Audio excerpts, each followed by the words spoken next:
Licença, Godbrand. Preciso continuar trabalhando. In a world that's plagued with all kinds of night creatures and whatnot, one could use people who can resurrect the dead to make them bad guys. Then you may also need someone to take care of your necromancy and alchemy duties. You know, kinda like a Grand Maester from Westeros, but on steroids, and with a supernatural and metaphysical twist. These guys are called Forgemasters in Castlevania, and in this video we're going to explore the 4 major Forgemasters. Before we go into our explanation, we have a very small request. If you like our content, please support us by subscribing to our channel. This is a small click for you, but for us it means a lot. Thank you. Let's begin. I win. Who are Forgemasters? Forgemasters are humans whose abilities have an extremely wide span. They're into stuff like devil forging, necromancy, alchemy, spiritual metaphysics, and the forging of magical weapons and artifacts. So yeah, it goes without saying that Forgemasters invest years and decades into learning these arts and skills. Isaac mentions that vampires cannot learn Forgemastery, because it relies on a human link. He believes God lifts the soul of human sinners from hell and places them under a Forgemaster's command, which would not work with undead blood. Hector compares their power to the air flowing through a flute. The magic travels through a carefully crafted object, a hammer for him, a dagger for Isaac, to produce night creatures. Among the most famous Forgemasters are Abbot Emanuel, Hector, Isaac, and Miranda. And although they share a title, Hector and Isaac approach the craft differently. Hector prepares corpses with surgical tools. He once reanimated a dead priest with the same knowledge and holy powers the priest possessed in life. Isaac bypasses delicate preparation, shaping humans or corpses directly into demonic soldiers by forcing hell's souls into them. Each Forgemaster's spells glow in a distinct color. Isaac's are red, Hector's are blue, and the witch Miranda's are purple. A night creature obeys only its creator unless tricked or bound by an artifact. Lenore achieved this by placing a magic ring on Hector's finger. As long as he wore it, anything he forged bowed to her and her sisters. Their skills and crafts differ from standard necromancy, which only controls the dead. Forgemasters bring new life to corpses through stolen souls from hell, or in some cases, by drawing on the original souls of the deceased. Hector claims that night creatures already exist in hiding. They can multiply in the wild, which suggests forging only boosts their ranks. Forgemasters even choose each monster's shape, size, or power. Isaac once produced a giant beast to shatter the magician's army. This flexibility shows how they create life, rather than simply raising corpses. In Castlevania Nocturne, Abbot Emanuel found a different route to this power. He made a deal with a powerful demon, and received a machine capable of converting human corpses into night creatures. Instead of inserting random souls from hell, it used the corpse's original souls, allowing some to retain their memories or sense of self. This quirk broke the usual rules of loyalty, since they could disobey the abbot once they remembered their human or vampiric origins. Over the course of the original series, Forgemasters served Dracula as both creators and generals. They became vital to his efforts, producing wave after wave of monsters to terrorize Wallachia. Audiences saw what they could and could not do in direct combat too. Isaac, although human, fought with a ruthless skill that rivaled the show's most dangerous vampires. In Season 4, he confronted Carmilla, who ruled a powerful vampire empire. She boasted immense speed and strength, but Isaac held her off with fast strikes, drawing first blood whenever he found an opening. He called on his forged creatures, crushing her castle in a surprise attack. Although Carmilla flooded entire corridors with blood, Isaac resisted her rage. His army pinned her from every angle, and when she triggered a self-destructive blast, one of Isaac's demons shielded him from harm, leaving him unscathed and victorious. Hector also influenced that success by secretly manipulating the castle's defenses, making Isaac's invasion simpler. Even Isaac, unaware of Hector's sabotage, succeeded largely because of Hector's involvement, which further illustrates the impact a Forgemaster can have on the battlefield. If they ever turned on humanity, these skilled individuals could unleash terror on a scale not even vampires managed. In the end, however, both Hector and Isaac showed a shift away from Dracula's path of destruction. But you know what? Let's explore these 4 Forgemasters in a bit more detail, shall we?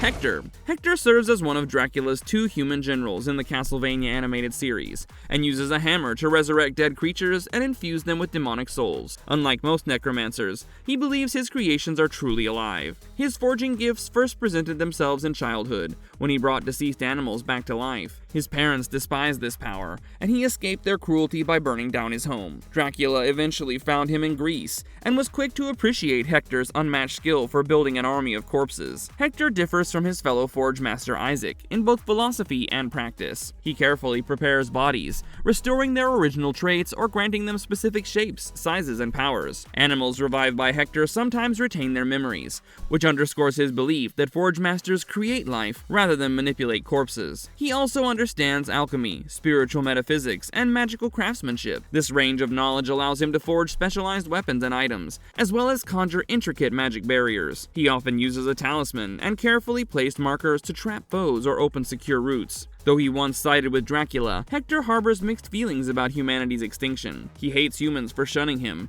yet he shows empathy. He believes they deserve to be contained rather than wiped out. After Dracula's defeat, Carmilla kidnaps Hector and drags him to Styria, intent on forcing him to forge a new army. She beats him into submission until her sisters protest the brutality. Lenore, the diplomat of Carmilla's council, tries a softer approach. She coaxes Hector with kindness and conversation, culminating in a night of seduction and a promise that they could run away together. In truth, she uses a magic ring to bind his will. Any monsters he forges now answer to the council. Heartbroken, he realizes he has again been betrayed. Over time, he reveals his cunning and uses his forging talents to manipulate his new captors. He assembles unusual devices through Carmilla's castle, claiming they're harmless. Behind the scenes, he secretly contacts outside players, including the mysterious Saint Germain. He barters for a transmission mirror and a map of hell, and while pretending to serve Carmilla's ambition, he also creates a new hammer to suit his forging style. He remains gentle with his resurrected creatures, even though he directs them in battle. Eventually, Isaac invades Styria. Lenore, caught off guard, runs to Hector for safety. He traps her in an energy cage to keep her from interfering or risking her life. I could speak more about him, but let's just say his arc was rather bittersweet.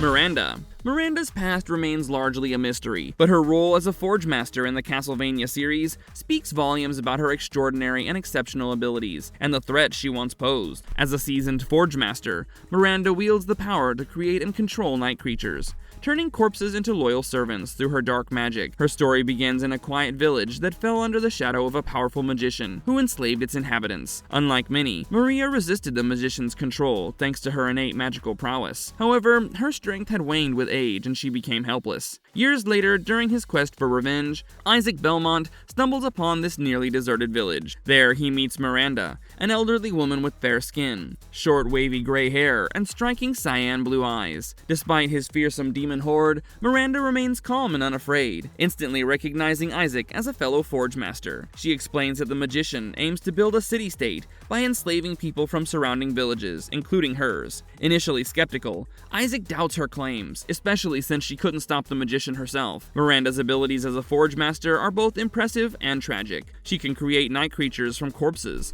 a skill that requires immense magical knowledge and precision. Her magic once allowed her to resist powerful enchantments, but age has eroded much of her strength. Additionally, Miranda possesses a sixth sense that lets her detect other Forgemasters and their creations, making her a keen observer of magical activities around her. Clad in a long, pale gray hooded cloak and dress, Miranda is not a fun sight to see.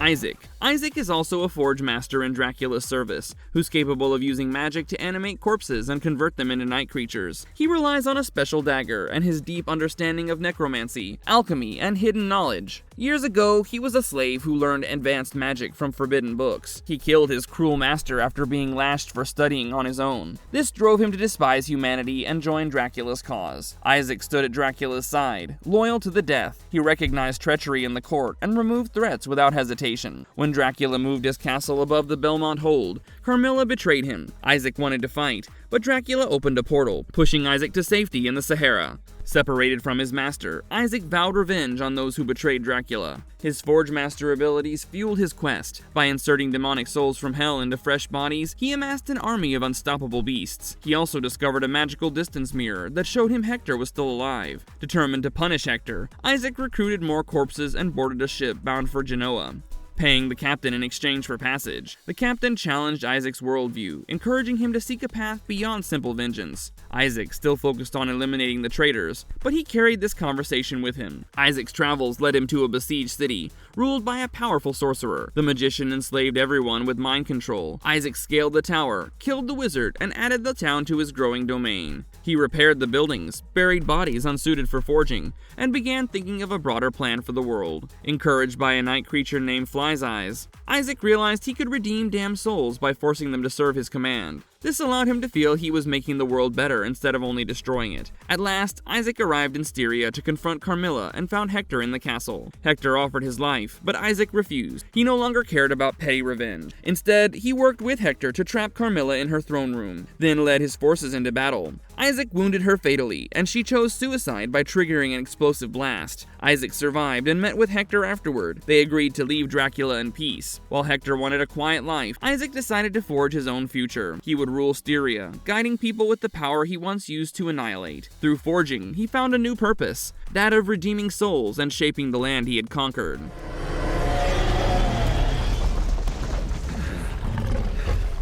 Abbot Emanuel. Abbot Emanuel belongs to the Order of Saint John based in Malta. He and several knights traveled to France, seeking to preserve the church's political influence during the ongoing revolution. He fears the collapse of religious power will lead to anarchy and aims to protect his institution's status, even if it demands brutal sacrifices. Terra recalls a time when Emanuel was kind rather than fanatical, suggesting he still has a capacity for good. When Richter Belmont and Maria Renard arrive in his abbey in Maschkul, Emanuel appears cooperative but remains cautious. He claims the Marquis, a local figure of authority, cannot be linked to vampires. Soon after, night creatures attack Richter and Maria's group. The vampires collect the bodies of the fallen, transport them to Emanuel's catacombs, and place them in a bizarre mechanical contraption. Edward, one of the fallen allies, emerges as a monstrous night creature. Emanuel thus reveals himself to be a secret Forgemaster, capable of resurrecting the dead as demonic minions. The vampires supply him with fresh corpses so he can strengthen their ranks. In return, they promise to help the church retain power.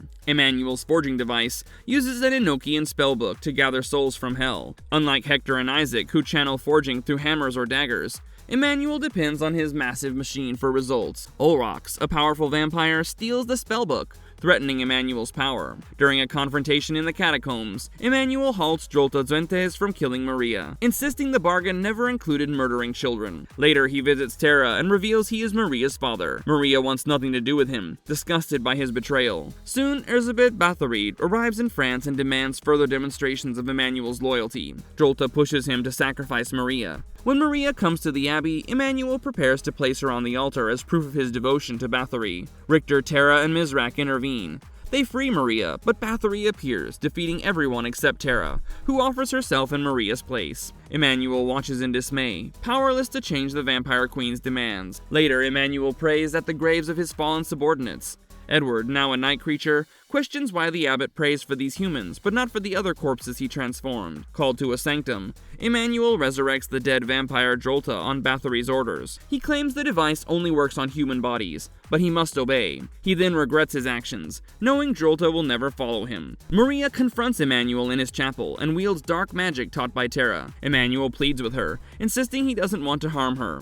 Maria summons a dragon, and Emanuel begs God for mercy. He's then incinerated by the beast's flames. If you liked our content, don't forget to leave a like and subscribe to us if you haven't already. Have a good one and be safe. Thanks, everyone!